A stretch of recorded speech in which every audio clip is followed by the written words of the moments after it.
కాంత పురాణంలో నిన్న బలరాముడి యొక్క తీర్థయాత్ర గురించి, ఆ బలరాముడికి అంటేనే బ్రహ్మహత్య దోషం గురించి కూడా మనం అక్కడ వివరించుకున్నాం. రామనాథ ప్రశంస. రాముడు ప్రతిష్ఠించిన లింగాన్ని ఒకసారి చూసిన నరుడు శివ సాయుధ్యాన్ని పొందుతాడు. ద్వాపరయుగంలో 1 నెల రోజుల్లో సంపాదించిన పుణ్యాన్ని కలియుగంలో ఈ శివలింగాన్ని దర్శించిన వెంటనే పుణ్యం లభిస్తుంది. రామేశ్వర లింగంలో సర్వ దేవతలు, మునులు, పితరులు ఉంటారు. రామేశ్వర లింగాన్ని ఒక్కసారి దర్శించుకున్న నరులకు తపస్సుతో, యాగాలతో పనిలేదు. ఈ లింగాన్ని దర్శింపని నరులకు ఎప్పుడూ కష్టాలు కలుగుతూ ఉంటాయి. ఈ రామనాథ లింగాన్ని దర్శించుకున్న వారి జన్మ సఫలమైనట్లుగా ఇతరులకి అంత సఫలం కాకపోవచ్చు. ఈ క్షేత్రాన్ని దర్శించుకున్నాక ఇంద్రాది దేవతలతో పనిలేదు. స్వర్గంలో భోగాలు అనుభవించాలి అని అనుకున్న వాళ్ళ కోరిక రామనాథ లింగాన్ని చూడగానే లభిస్తుంది. బ్రహ్మహత్యాది పాపాలన్నీ రామేశ్వరాన్ని చూడగానే నశించిపోతాయి. అన్ని వర్ణాల వారికి, అన్ని వర్గాల వారికి రామనాథుణ్ణి దర్శించుకోవటం వల్ల పునర్జన్మ లేని ముక్తి కలుగుతుంది. ఈ లింగాన్ని దర్శించుకున్నాక ఎక్కువ తక్కువ అనేవి లేకుండా అందరూ సమానమవుతారు. రామనాథుణ్ణి దర్శించిన వాడు భక్తికి, ముక్తికి అర్హుడు కాడు. రామనాథ లింగాన్ని 2 ఘడియలు స్మరించమంత మాత్రాన శివలోకానికి చేరుకుంటారు. వెళ్ళలేకపోయామనే బాధ కలిగిన వాళ్ళకి స్మరించినంత మాత్రాన్నే శివలోకాన్ని చేరుకుంటారు అని అది కూడా ఆ వివరం కూడా ఇచ్చారు. రాముడికి బ్రహ్మహత్య దోషం కలగటం. రాముడికి బ్రహ్మహత్య చూద్దాం. రాముడికి బ్రహ్మహత్యా దోషం ఎలా కలిగింది అని మునులు అడిగారు. సూతుడు వాళ్ళను ఉద్దేశించి ఈ విధంగా చెప్పాడు. బ్రహ్మపుత్రుడు, మహాతేజ సంపన్నుడు అయిన పులశ్చునికి విశ్రవుడు అనే కుమారుడున్నాడు. అతడు ఘోరమైన తపస్సు చేస్తున్నాడు. ఆ సమయంలో సుమాలి అనే రాక్షసుడు భూలోకంలో సంచరిస్తున్నాడు. అతను ఒక రోజున కుబేరుణ్ణి చూసి ఇటువంటి కుమారుడు తనకుంటే బావుండు అని భావించి తన కూతురైన కైకసిని పిలిచి, కుమారి, నీవు ఆ విశ్వని వధించి కుబేరుని వంటి కుమారుణ్ణి పొందు అని పంపుతాడు. కైకసి తండ్రి ఆజ్ఞను అనుసరించి విశ్రావసు ఆశ్రమానికి చేరుకుని సిగ్గును అభినయిస్తూ నిలబడుతుంది. ఆమెను చూసి విశ్రావసువు, కళ్యాణి, నీవు ఎవరు కుమార్తెవు? ఎందుకు ఇక్కడికి వచ్చావు అని అడుగుతాడు. మహాముని, నేను సుమాలి కూతుర్ని, కైకసి నా పేరు. నా తండ్రి ఆజ్ఞను అనుసరించి ఇక్కడికి వచ్చాను. మిగిలిన విషయాలు మీరు దివ్య దృష్టితో తెలుసుకుని నాకు వరాన్ని ప్రసాదించండి అని కైకసి ప్రార్థించింది. విశ్రావసువు తన దివ్య దృష్టితో అన్ని విషయాలు తెలుసుకుని, నీ కోరిక నాకు తెలిసింది. నీవు సంతానాన్ని కోరి నా దగ్గరకు వచ్చావు. సాయంకాల సమయంలో వచ్చావు కాబట్టి నీకు సంతానం కలుగుతుంది అని విశ్రావసు చెప్పాడు. స్వామి, మీ నుండి అటువంటి సంతానం పొందటం తగని పని అని కైకసి ప్రార్థించగా, నా అంశ వల్ల ఒక కుమారుడు కలుగుతాడు అని వరాన్ని ప్రసాదించి విశ్రావసు అంతర్ధానమయ్యాడు. విశ్రావసువు నుండి వరాన్ని పొందిన కైకసికి వరుసగా రావణుడు, కుంభకర్ణుడు, శూర్పణఖ అనే రాక్షస సంతానం కలిగి చివరిన విభీషణుడు జన్మించాడు. మరి విశ్రావసు అంశ వల్ల జన్మించిన రావణుడు, కుంభకర్ణులను సంహరించడం వల్ల రామునికి బ్రహ్మహత్యా దోషం కలిగింది. ఆ దోషాన్ని పోగొట్టుకోవటానికి రాముడు శివలింగ ప్రతిష్ఠ చేశాడు. రామచంద్రుని బ్రహ్మహత్యా దోషం పోయిన ప్రదేశంలో చిన్న బిలం ఏర్పడింది. ఆ బిలం నేటికి కనబడుతూనే ఉంటుంది. పూర్వం పుణ్యనిధి అనే రాజు సోమకులం అంటే చంద్రవంశం, అందులో పుట్టాడు. అతడు ఒక రోజున రామసేతువులో స్నానం చేయటానికి వెళ్ళాడు. అక్కడ ధనుష్కోటిలో స్నానం చేసి ఇతర తీర్థాల్లో కూడా స్నానం చేశాడు. రామనాథుణ్ణి అర్చించుకుని ఇంటికి వెళ్ళాడు. పుణ్యనిధిని పరీక్షించాలని లక్ష్మీనారాయణులు నిర్ణయించుకుని లక్ష్మీదేవి ధనుష్కోటికి చేరుకుంటుంది. లక్ష్మీదేవి అక్కడ 8 సంవత్సరాల బాలిక రూపం ధరించి అక్కడికి చేరుకుంది. అదే సమయంలో పుణ్యనిధి కూడా అక్కడికి వస్తాడు. రాజు ఆ బాలికను చూసి, అమ్మాయి, నువ్వెవరు? ఎక్కడి నుంచి వచ్చావు? ఏ పని మీద వచ్చావు అని ఆ బాలికను అడుగుతాడు. ఓ రాజా, నాకు తల్లిదండ్రులు లేరు, బంధువులు లేరు, అనాథని. మీరు అంగీకరించినట్లయితే మీ కుమార్తెనవుతాను అంటుంది. అమ్మాయి, నాకు కుమారుడున్నాడు, కానీ కూతురు లేదు. అందువల్ల నీవు నా కూతురుగా మా ఇంటికి రా అని పిలిచి తీసుకువెళ్ళాడు పుణ్యనిధి. శ్రీ మహావిష్ణువు గరుత్మంతునిపై ఎక్కి లక్ష్మీదేవిని వెతుక్కుంటూ బయలుదేరాడు. చివరికి గంధమాదన పర్వతం చేరుకున్నాడు. అక్కడ బ్రాహ్మణ రూపాన్ని ధరించి లక్ష్మీదేవిని వెతకటం ప్రారంభించాడు. అదే సమయంలో లక్ష్మీదేవి బాలిక రూపంలో ఉంది కదా, ఆమె పువ్వులు కోయటానికి ఉద్యానవనంలోకి వచ్చింది. బ్రాహ్మణ రూపంలో ఉన్న విష్ణువు అక్కడికి చేరుకుని ఆమెను పట్టుకుని బలవంతంగా తీసుకుపోవటానికి ప్రయత్నిస్తాడు. ఆ బాలిక గట్టిగా అరిచింది. రాజు ఆమెను కలుసుకునే, అమ్మాయి ఎందుకు అరిచావు అని అడిగాడు. తండ్రి, ఈ బ్రాహ్మణుడు నన్ను బలవంతంగా తీసుకుపోవటానికి ప్రయత్నిస్తున్నాడు అని చెప్పింది. వెంటనే రాజు బ్రాహ్మణుణ్ణి బంధించాడు. కుమార్తెను తీసుకుని అంతఃపురానికి చేరుకుని నిద్రపోయాడు. ఆ రోజు రాత్రి కలలో రాజుకి లక్ష్మీనారాయణులు బాలిక బ్రాహ్మణ రూపంలో కనిపించారు. వెంటనే నిద్ర నుంచి లేచి ఆ బాలికను తీసుకుని బ్రాహ్మణుని బంధించి ఉంచిన రామనాథ ఆలయానికి తీసుకొస్తాడు. తాను చేసిన అపరాధాన్ని మన్నించమని ప్రార్థిస్తాడు. శ్రీ మహావిష్ణువు రాజు ప్రార్థనను అంగీకరించి, రాజా, నీవు నన్ను బంధించినందుకు భయపడకు. ఈమె లక్ష్మీదేవి, నేనే ఇక్కడికి పంపించాను. ఈమెను భక్తితో పూజించావు కాబట్టి మేము ఇక్కడే ఉంటాం. సేతుమాధవుడు అనే పేరుతో ఇక్కడే ఉండి మీ సేతువుని రక్షిస్తూ ఉంటాను, ఈ సేతువుని అని నారాయణుడు చెప్పాడు. ఆనాటి నుంచి లక్ష్మీనారాయణుడు సేతుమాధవుడు అనే పేరుతో అక్కడే ఉండిపోయారు. నైమిశారణ్యంలో మహర్షులందరూ 1 సంవత్సరం పాటు సత్రయాగం చేస్తున్నారు. యాగం పరిసమాప్తి అయ్యాక మహర్షులందరూ సూత మహర్షిని సమీపించి, పాపాలను నశింపచేసే పుణ్యమైన కథని ఒకటి చెప్పు. వాళ్ళందరూ కూడా కథలు వింటున్నారు అన్నమాట సూతుడి దగ్గర. సూతుడు మహర్షులను ఉద్దేశించి ఈ విధంగా చెప్పటం ప్రారంభించాడు. ధర్మారణ్యపతి మిమ్మల్ని రక్షించుకాక. ధర్మేశ్వరుడు అందరి హృదయాల్లో ఉన్నాడు. అతన్ని ధ్యానించిన వాడు తిరిగి సంసారంలో పడడు. ఒక రోజున ఈ ధర్మారణ్యపతి ధర్మేశ్వరుడు అంటే ఏంటో ఇప్పుడు విందాం. ఒక రోజున ధర్మరాజు దగ్గరికి నారదుడు వచ్చాడు. అక్కడ ఉన్న రాజులు మహాత్ములు అందరూ లేచి నమస్కరించారు. ధర్మరాజు సింహాసనం నుంచి లేచి ఎదురు వెళ్ళాడు. వినయంతో నమస్కరించి తగిన ఆసనాన్ని సమర్పించాడు. మధుపర్కం అర్ఘ్యం ఇచ్చాడు. మహర్షి, నాకు ధర్మారణ్య పుణ్యకథలు వినిపించండి అని నారదుడిని అడిగాడు ధర్మరాజు.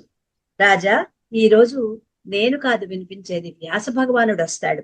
నీ కోరిక తీర్చమని అడుగు అని చెప్పి నారదుడు అంతర్ధానమయ్యాడు. ఈ విధంగా నారదుడు వెళ్లిన కొంతసేపటికి వ్యాస మహర్షి అక్కడికి వచ్చారు. ధర్మరాజు తమ్ములతో కూడి వ్యాసునికి నమస్కరించాడు. మహర్షి, ధర్మారణ్యాన్ని ఎవరు నిర్మించారు? ఎవరి కోసం నిర్మించారు? ఏ కాలంలో నిర్మించారు అని ధర్మరాజు వినయంగా వ్యాసుడిని అడిగాడు. ఓ రాజా, నువ్వు బాగా అడిగావు. ధర్మారణ్యం కాశీ కంటే పవిత్రమైంది. అన్ని తీర్థాలు అక్కడే ఉన్నాయి. బ్రహ్మాది దేవతలు సేవిస్తున్నారు. పూర్వం యమధర్మరాజు తపస్సు చేశాడు. త్రేతాయుగంలో 30 సంవత్సరాలు తపస్సు చేశాడు. ఎముకల గూడులా తయారయ్యాడు. బ్రహ్మాది దేవతలందరూ శివుని దర్శించుకుని, యమధర్మరాజు ఎందుకు తపస్సు చేస్తున్నాడో, ఎవరి పదవికి ముప్పొస్తుందో అని మాకు బెంగగా ఉంది అని విన్నవించుకున్నారు. దేవతలారా, మీరు విచారించకండి. ధర్మరాజు తపస్సు వల్ల మనకి ఎటువంటి భయము లేదు అని చెప్పి పరమేశ్వరుడు దేవతలందరినీ పంపించేశాడు. ఇంద్రుడు స్వర్గానికి వెళ్లి చాలా బాధపడ్డాడు. శివుని మాటలు నమ్మలేదు. ఊర్వశిని ధర్మారణ్యానికి పంపించి యమధర్మరాజు తపస్సు భంగపరచమని చెప్పాడు. యమధర్మరాజు తపస్సును భంగం చేసే శక్తి నాకు లేదని చెప్పగా ఇంద్రుడు వర్ధని అనే పేరు గల అప్సరసను పంపాడు. ఆమె యమధర్మరాజు తపస్సు చేసిన అరణ్యానికి చేరుకుంది. ఆమెను చూసి, ఎవరు నువ్వు, ఎందుకు వచ్చావు అని అడిగాడు యమధర్మరాజు. ధర్మరాజా, నీవు చేసిన తపస్సుకి భయపడి తపస్సును భగ్నం చేయమని పంపించాడు ఇంద్రుడు అని యథార్థ విషయాన్ని చెప్పింది. ఆమె చెప్పిన యథార్థం విని ఆనందించి, వర్ధని, నీకు వరాన్ని ఇవ్వదలిచాను, ఏం కావాలో అడుగు అంటాడు యమధర్మరాజు. నాకు ఇంద్రసభ యందు శాశ్వత స్థానం కలిగేట్లుగా వరాన్ని ప్రసాదించండి. అలాగే ఈ స్థానంలో నా పేర ఒక తీర్థాన్ని నిర్మించండి అని వరాన్ని కోరుతుంది వర్ధని. అప్సరస, నీ కోరిక నెరవేరుతుంది అని చెప్పి యమధర్మరాజు వర్ధనిని పంపించేశాడు. ఆ తర్వాత 100 సంవత్సరాలు తపస్సు చేశాడు అక్కడే యమధర్మరాజు. పరమశివుడు ప్రత్యక్షమవుగా యమధర్మరాజు స్తుతించాడు. పరమశివుడు ఆనందపడి వరం కోరుకోమని ఆదేశించాడు. మహేశ, నా యందు దయ కలిగినట్లయితే నా పేరు స్థిరంగా ఉండేటట్లుగా వరాన్ని ప్రసాదించు. యమధర్మరాజా, ఈ క్షేత్రం నీ పేరుతో ధర్మక్షేత్రం అని పిలువబడుతుంది అని మహేశ్వరుడు చెప్పగా, మళ్ళీ యమధర్మరాజు అడుగుతాడు, నువ్వు కూడా ఇక్కడే ఉండాలి అని కోరుతాడు. విశ్వేశ్వర మహాలింగం ఏర్పడుతుంది ఇక్కడ అని చెప్పి శివుడు అంతర్ధానమయ్యాడు. ఒక రోజు విష్ణువుని దర్శించుకోవటానికి బ్రహ్మాది దేవతలందరూ విష్ణులోకానికి వచ్చారు. బ్రహ్మ, మీరందరూ ఎందుకు వచ్చారు ఇక్కడికి? భూలోకం క్షేమంగా ఉందా అని నారాయణుడు అడిగాడు. మీకు ఒక విన్నపం చేయటానికి వచ్చాము. భూలోకంలో ధర్ముడు ఒక ఉత్తమమైన తీర్థాన్ని నిర్మించాడు. ఆ తీర్థాన్ని చూడటానికి మేము వెళ్తున్నాం. మాకు అనుమతినివ్వండి అని బ్రహ్మ ప్రార్థించాడు. మంచిది, అలాగే వెళ్ళండి, నేను అక్కడికి వస్తాను అని చెప్పి శ్రీ మహావిష్ణువు గరుత్మంతుడిని ఎక్కి ఆ ధర్మారణ్యానికి బయలుదేరాడు. త్రిమూర్తులు, ఇంద్రాది దేవతలు ధర్మారణ్యం చేరటం చూసి ధర్మరాజు పూజా సామగ్రి తీసుకుని ఎదురుగా వచ్చి సత్కరించాడు. దేవా, మీ దయ వల్ల ఈ క్షేత్రం తీర్థమైంది. మీ సమాగం వల్ల మరింత పుణ్యమైన తీర్థమైంది. ధర్మారణ్యంలో ఋషుల ఆశ్రమాలు, బ్రాహ్మణుల నివాసాలు ఏర్పాటు చేయి ప్రభు అని ధర్ముడు ప్రార్థించాడు. అప్పుడు సహస్రాక్షుడు, సహస్ర శీర్షుడు అయిన శ్రీ మహావిష్ణువు, 1000 కళ్ళు 1000 చేతులు గల శ్రీ మహావిష్ణువు 1000 రూపాలను ధరించి బ్రాహ్మణ రూపాలు పొందాడు. 18,000 ఋషులని ఏర్పరిచాడు. అనేక ఆశ్రమాలు నిర్మించి దేవతలను వాటిలో ప్రవేశపెట్టాడు. అక్కడ నివసించే బ్రాహ్మణులకు గోత్రం, ప్రవర కల్పించాడు. అక్కడ అందరూ నివసిస్తూ యజ్ఞయాగాదులు చేసుకుంటూ ఉన్నారు. ఎక్కడది? ధర్మక్షేత్రంలో. బ్రాహ్మణులకి యక్ష రాక్షసుల వల్ల బాధలు పెరిగాయి. ఒక రోజున ఇంద్రుడు అక్కడికి వచ్చాడు. బ్రాహ్మణులందరూ ఇంద్రుడికి తన బాధలను విన్నవించుకున్నారు. ఇంద్రుడు బ్రాహ్మణుల యజ్ఞయాగాలు నిర్విఘ్నంగా కొనసాగటానికి ఒక్కొక్క గోత్రానికి ఒక్కొక్క యోగిని స్థాపించాడు. ఆ గోత్రానికి ఆమె కులదేవత అవుతుంది. విష్ణువు కామధేవుని పిలిచి బ్రాహ్మణుల యజ్ఞాలు నిర్విఘ్నంగా కొనసాగటానికి సహాయకులను ఏర్పాటు చెయ్యి అని కామధేనువుని ఆజ్ఞాపించాడు. కామధేనువు తన పాలతో భూమిపై రాసింది, హుంకరించింది. అప్పుడు 60,000 మంది వణిజులు అంటే వైశ్యులు అన్నమాట, పుట్టారు. ఒక్కొక్క బ్రాహ్మణునికి 2 సహాయకులుగా వణుజులు ఏర్పడ్డారు. అంటే వాళ్లే వైశ్యులు. ఆ బ్రాహ్మణునికి ఉన్న గోత్రమే ఆ వణిజులకు కూడా అదే గోత్రం ఉండేట్లుగా వ్యవస్థ ఏర్పాటు చేశారు. ఇంద్రాది దేవతలు సురభి వెంటనే అంతర్ధానమైపోయారు. విశ్వావసు అనే గంధర్వుడు ఉండేవాడు. అతనికి 60,000 మంది కన్యలున్నారు.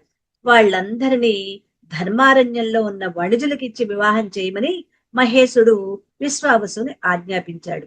గంధర్వ కన్యలను సామాన్య మానవులకిచ్చి ఎలా వివాహం చేస్తాను అని విశ్వావసు తిరస్కరించాడు. పరమేశ్వరుడు విజయుడు అనే దూతను పంపించి ఆ కన్యలను యుద్ధంలో జయించి తీసుకురమ్మనమని పంపించాడు. శివదూతలకి విశ్వావసు సైన్యానికి మధ్య యుద్ధం జరిగింది. సదాశివుడు యుద్ధరంగంలోకి వచ్చాడు. మహేషుని చూసి విశ్వావసువు పారిపోయాడు. ఆ కన్యలను తీసుకొచ్చి 60,000 మంది కన్యలను 60,000 మంది వణిజులు వయస్సులకిచ్చి వివాహం చేశారు. ధర్మారణ్యంలో పుత్ర పౌత్రులతో కలిసి బ్రాహ్మణులు, వణిజులు, క్షత్రియులు ప్రశాంత జీవనాన్ని సాగిస్తున్నారు. యజ్ఞాలు చేసుకుంటున్నారు. త్రేతాయుగంలో లోలజిఫుడు అనే రాక్షసుడు ఉండేవాడు. ఆ రాక్షసుని చూసి 3 లోకాలు భయపడిపోయాయి. లోలజిఫుడు ధర్మారణ్యం వచ్చాడు. అక్కడ ఉన్న బ్రాహ్మణులు యజ్ఞయాగాదులు అవన్నీ చూసి కోపంతో ఆ ధర్మారణ్యాన్ని తగలబెట్టాడు. ఎందుకంటే బాగుంటే రాక్షసుని చూడలేరు కదా, అందుకని బ్రాహ్మణులందరూ భయపడి ధర్మారణ్యం వదిలిపెట్టి 4 దిక్కులకి పారిపోయారు. ఈ విషయం తెలుసుకున్న దేవతలందరూ లోలజిఫుని పైకి యుద్ధానికి వచ్చారు. ఆ యుద్ధం యొక్క కోలాహలం విష్ణులోకానికి వినపడుతోంది. విష్ణుమూర్తి నలకూబరుణ్ణి పిలిచి, అంటే కుబేరుని కొడుకైన నలకూబరుడు, అతన్ని పిలిచి కోలాహలం ఏంటో తెలుసుకురమ్మనమని పంపించాడు. నలకూబరుడు ధర్మారణ్యం వచ్చి జరిగిన విషయాన్ని తెలుసుకుని నారాయణుడికి విన్నవించాడు. జనార్దనుడు భూలోకానికి చేరుకునే సమయానికి శ్రీమాత లోలజిహ్వంతో యుద్ధం చేస్తోంది. నారాయణుడు సుదర్శన చక్రాన్ని వదిలిపెట్టాడు. ఆ సుదర్శన చక్రం లోలజిహ్వుని తల తెగ్గొట్టింది. అతను భూమి మీద పడిపోయాడు. రాక్షసులు భయపడి యుద్ధరంగం నుంచి పారిపోయారు. బ్రహ్మాది దేవతలను తీసుకుని శ్రీమన్నారాయణుడు బ్రాహ్మణులందరినీ తిరిగి ధర్మారణ్యానికి ఆహ్వానించాడు. బ్రాహ్మణులు, మహర్షులు ధైర్యంగా ధర్మారణ్యం చేరుకుని సుఖజీవనం సాగిస్తున్నారు. ఈ క్షేత్రం త్రేతాయుగంలో సత్యమందిరం అనే పేరుతో పిలువబడేది. దేవతలందరూ భూమండలంలో యజ్ఞం చేయాలి అనుకుంటున్నారు. వేద మంత్రాలతో అందరినీ పిలుస్తూ నారాయణ్ణి ఆహ్వానించడానికి వైకుంఠం వెళ్లారు. అక్కడ శ్రీమన్నారాయణుడు కనపడకపోవటం వల్ల దేవతలందరూ క్షీరాబ్దికి, పాతాళ లోకానికి వెళ్లారు. శ్రీ మహావిష్ణువుని చూసే ఉపాయం తెలియక బృహస్పతిని ప్రార్థించారు. బృహస్పతి దివ్య దృష్టితో శ్రీమన్నారాయణున్న ప్రదేశాన్ని తెలుసుకుని దేవతలకు చెప్పారు. దేవతలు అక్కడికి చేరుకున్నారు. శ్రీ మహావిష్ణువు ధ్యానంలో ఉన్నాడు. ఆయనకు ధ్యానం నుండి మరలించే మార్గం తెలియక దేవతలు చెదపురుగులను ప్రార్థించారు. యజ్ఞంలో భాగమిస్తాం అని ఆ చెదపురుగులకి ఆశ చూపించారు. చెదపురుగు దేవతలు చెప్పినట్లుగా చేయటానికి అంగీకరించాయి. దేవతలు నారాయణుని ధనస్సును ఎక్కుపెట్టారు. అల్లెత్రాటిని తినేయమని దేవతలు ఆదేశించారు చెదపురుగుని. చెదపురుగు ఆ విధంగానే చేసింది. ధనుస్సు ఒక్కసారిగా ఎగిరి నారాయణ తలని తెగ్గొట్టింది. శ్రీ మహావిష్ణువు తల ఎగిరి ఎక్కడో పడిపోయింది. దేవతలందరూ నారాయణుని తల వెతకటం ప్రారంభించారు. ఎంత వెతికినా కనపడలేదు. బ్రహ్మాది దేవతలందరూ విశ్వకర్మను ప్రార్థించి శ్రీ మహావిష్ణువు తలను తయారు చేయమని ఆజ్ఞాపించారు. నాకు యజ్ఞ భాగాన్ని ఇచ్చినట్లయితే మీరు చెప్పినట్లు చేస్తాను అంటాడు విశ్వకర్మ. ఎందుకంటే అక్కడే అధర్మం అనేది, ఎప్పుడైతే నారాయణుని నాశనం చేశారో అధర్మం అక్కడే మొదలవుతుంది కదా. సరే, నీకు కూడా యజ్ఞ భాగం ఇస్తాం, నారాయణ తల తయారు చెయ్యి అని బ్రహ్మ చెప్పగా విశ్వకర్మ సూర్యుని రథంలోని ఒక గుర్రాన్ని తీసుకురండి అని ఆజ్ఞాపించాడు అని చెప్తాడు. దేవతలు సూర్య రథంలోని ఒక గుర్రాన్ని తీసుకొచ్చారు. ఆ గుర్రం తలని అతికించాడు. అప్పటి నుంచి నారాయణుడు హయాననుడు, అప్పటి నుంచే ఆయనని హయగ్రీవుడు అనే పేరుతో పిలవసాగారు. ఒక రోజున బ్రహ్మసభకు ఇంద్రాది దేవతలందరూ వెళ్లారు. హయగ్రీవుడు కూడా అక్కడికి వెళ్ళాడు. దేవతలారా, బ్రహ్మ విష్ణు మహేశ్వరులో ఎవరు గొప్పో మీరే చెప్పండి అని బ్రహ్మ అడిగాడు. బ్రహ్మ, నిన్ను జగత్ప్రభువుగా ఎవరూ గుర్తించటం లేదు అని నారాయణుడు పలకగా బ్రహ్మ కోపంతో, నువ్వు ఏ ముఖంతో నిన్ను నిందించాలో ఆ ముఖం కొద్ది కాలంలో నశించిపోతుంది అని ఆ హయగ్రీవుడికి శాపమిస్తాడు. ఇంద్రాది దేవతలందరూ హాహాకారాలు చేస్తారు. ఆయన విష్ణుమూర్తిని వీళ్ళకి తెలుసు. నారాయణుడు ధర్మారణ్యం వెళ్లి తపస్సు చేస్తాడు. బ్రహ్మ కూడా నారాయణుని ఎదురుగా కూర్చుని తపస్సు చేస్తాడు. ఎందుకు? శాపం ఇచ్చాడు కదా, అందుకని ఎదురు బదురుగా కూర్చుని ఇద్దరు తపస్సు చేయటం మొదలు పెట్టారు. ఈ విధంగా 300 సంవత్సరాలు గడిచాయి. బ్రహ్మ తపస్సుకి శ్రీ మహావిష్ణువు సంతుష్టుడయ్యాడు. బ్రహ్మ, నీకు ముక్తి లభించింది అని వరాన్ని ప్రసాదించాడు. తర్వాత శ్రీ మహావిష్ణువు తన సౌందర్యాన్ని, తన అంతకు ముందు ఉన్న ముఖాన్ని, మన్మథ సౌందర్యాన్ని పొందుతాడు. అంటే తిరిగి తన తల తనకి వచ్చేస్తుంది. నారాయణుడు తిరిగి సౌందర్యాన్ని పొందిన ప్రదేశం కాబట్టి ఆ ప్రదేశాన్ని ముక్తి తీర్థం అంటారు. ఆ తీర్థంలో తపస్సు చేసిన వాళ్ళకి 1000 అశ్వమేధాల యాగం చేసిన ఫలితం కలుగుతుంది అంటారు. ధర్మారణ్యం సమీపంలో కర్ణాటుడు అనే రాక్షసుడు ఉండేవాడు. అతడు రహస్యంగా వచ్చి దంపతులందరినీ సంహరించేవాడు. అన్ని లోకాలు జయించాడు. అతని భయంతో లోకంలో వేదాధ్యయనం లేకుండా పోయింది. కర్ణాటుడు ధర్మారణ్యంలోకి ప్రవేశించలేక దూరం నుంచే భయపెడుతూ ఉండేవాడు. ఆ రాక్షసునికి భయపడిన ధర్మారణ్యంలోని బ్రాహ్మణులంతా దూరంగా పారిపోయారు. కర్ణాటుడిని ఎలా సంహరించాలా అని ఆలోచిస్తూ ఉండగా శ్రీమాతను పూజించండి అని ఆకాశవాణి చెప్పింది. బ్రాహ్మణుల కోరికను మన్నించి శ్రీమాత ప్రత్యక్షమై, ద్విజోత్తములారా, మిమ్మల్ని ఎవ్వరూ ఏమీ చెయ్యలేరు, నేను ఆ రాక్షసుని సంహరిస్తాను అని చెప్పి న్యగ్రోధ వృక్ష సమీపంలో కూర్చుంది. అంటే ఒక వృక్షం పేరు న్యగ్రోధ, అదేంటో దాని పేరు నాకు తెలుగులో తెలియదు. శ్రీమాతను చూసి కర్ణాటుడు అస్త్రాలు ప్రయోగించాడు. ఆమె తన చేతిలోని త్రిశూలంతో అన్నిటినీ ఛేదించింది. కర్ణాటుడు పిడికిళ్లతో దేవిని కొట్టడం ప్రారంభించాడు. కర్ణాటుని దేవి నాగపాశంతో బంధించింది. దేవి వాడిని నోటితో కొరికి తినేసింది. ఆ రాక్షసుడు దేవి చెవుల నుంచి బయటకు వచ్చాడు. అప్పటి నుంచి వాడి పేరు కర్ణాటుడు. కర్ణం అంటే చెవిలోంచి బయటకు వచ్చాడు కాబట్టి వాడిని కర్ణాటుడు అనే పేరు స్థిరపడింది. కర్ణాటుడు దేవిని చూసి, శుభానన, నీవు నన్ను వివాహం చేసుకో అని అడిగాడు. సరే, నీ కోరికను తీరుస్తాను. నీవు ముందుగా వెళ్ళి నా చెల్లెలైన శ్యామలను కలుసుకో అని శ్రీమాత చెప్పింది. కర్ణాటుడు దేవి మాటలకు ఆనందించి శ్యామల దగ్గరకు వెళ్ళాడు. శ్యామల ఆ రాక్షసుని బంధించి గిరగిరా తిప్పి దూరంగా పడేసింది. బ్రాహ్మణులు దేవతలు ఆమెను సమీపించి స్తుతించారు. ఆమె స్తుతించిన ప్రదేశం మోటేరిక స్థానం. అక్కడ మాతంగిని అనే దేవతని ఎవరు పూజిస్తారో వాళ్ళకి ధనలాభం, పుత్ర సంతానం, ఆయుష్, యశస్సు కలుగుతాయి. ఇప్పటి వరకు విష్ణు కథలు విన్నాం మనం. ఇప్పుడు శివుని యొక్క మహత్యమైన పంచాక్షరి మహత్యం గురించి వివరించుకుందాం. సూత మహర్షి, ఇది ధర్మారణ్యం అన్నమాట. తర్వాత అధ్యాయం ఇదే ఉత్తర భాగం అంటారు దీన్ని. ధర్మారణ్యం ఉత్తర భాగం, పంచాక్షరి మహత్యం. సూత మహర్షి, మీరు ఇంతవరకు విష్ణు మహత్యాన్ని చెప్పారు. ఇక శివ మహత్యాన్ని, వారి భక్తుల మహత్యాన్ని, వాటిని కూడా వివరించండి అని మహర్షులు అడిగారు. మహర్షులారా, ఉత్తమమైన షడాక్షరి మంత్రం గురించి చెప్తాను వినండి అని సూతుడు ఈ విధంగా చెప్పడం ప్రారంభించాడు. పంచాక్షరి మంత్రం జపించే వారికి ముక్తిని, సిద్ధిని సమకూరుస్తుంది. ఈ అక్షరమాల గొప్పతనాన్ని వర్ణించడానికి బ్రహ్మకు కూడా సరిపోదు.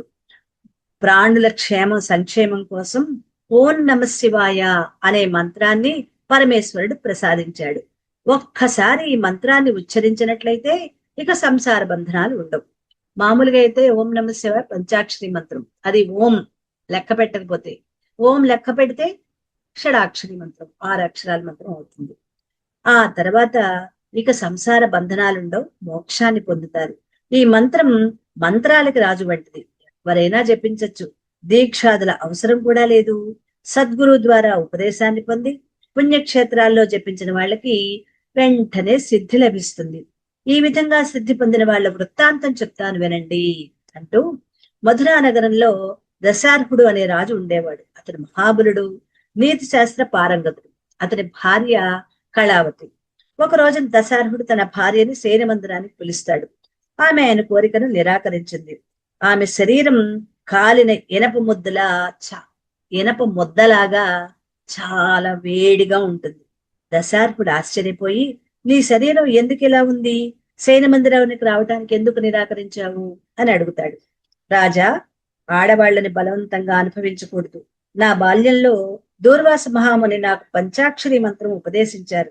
ఆ మంత్రం నేను జపించటం వల్ల పురుషులెవ్వరూ నన్ను ముట్టుకోలేరు. అయినా మీరు మధుపానం చేస్తూ స్నానం చేయకుండా దురలవాట్లతో ఉన్నారు. అందువల్ల నా శరీరాన్ని తాకగానే అంత వేడి పుట్టింది అని కళావతి చెప్తుంది. కళావతి, ఆ పంచాక్షరి మంత్రం నాకు కూడా ఉపదేశించు అని రాజు భార్యని అడిగాడు. రాజా, మంత్రం గురువు నుంచే ఉపదేశం పొందాలి అని కళావతి బోధించగా రాజు కులగురువును ఆశ్రయించి పంచాక్షరి మంత్ర ఉపదేశాన్ని పొందాడు. గురువు పంచాక్షరి మంత్రాన్ని ఉపదేశిస్తూ ఉండగా అనేక వేల కాకులు గురువు శరీరం నుంచి బయటకు వచ్చి భస్మమైపోయాయి. దాసార్హుడు, కళావతి ఆశ్చర్యపోయి, గురువర్య, ఇలా ఎందుకు జరిగింది అని గురువు గారిని అడుగుతారు. రాజా, నీవు అనేక వేల జన్మల నుంచి చేసిన పాపాలన్నీ కాకుల రూపంలో బయటకు వచ్చాయి. ఆ పాపాలన్నీ పంచాక్షరి మంత్ర ప్రభావం వల్ల నశించిపోయాయి.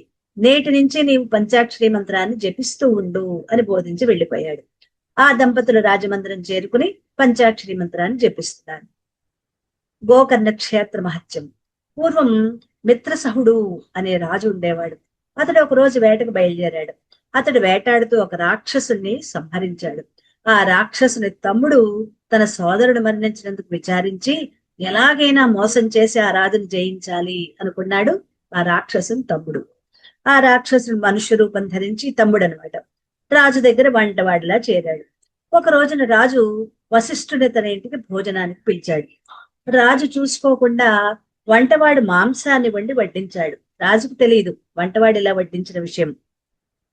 వశిష్ఠుడు ఆకులోని మాంసాన్ని చూసి కోపంతో నువ్వు రాక్షసుడివై జన్మించు అని శపించాడు.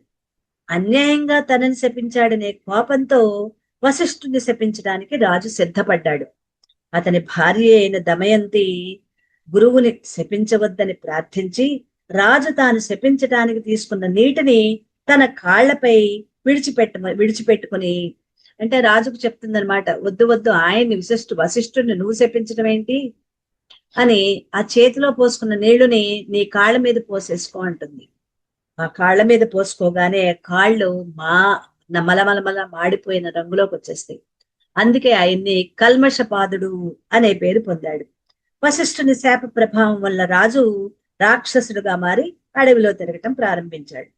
మరి ఒక రోజున ఆ రాక్షసుడు ముని దంపతులను చూసి వారిలో మునిని తినేయాలి అనుకున్నాడు. రాక్షస, నీవు పూర్వజన్మలో రాజువి, గురుశాపం వల్ల రాక్షస జన్మ ఎత్తావు. తిరిగి నా భర్తను సంహరించిన పాపాన్ని పొందకు, నా భర్తను రక్షించు అని ఆమె ప్రార్థిస్తుంది. అయినా రాక్షసుడు దయలేని వాడై మునీశ్వరుని తినేస్తాడు. మునిపత్ని దుఃఖించి చితి ఏర్పరచుకుని సహగమనానికి సిద్ధమైంది.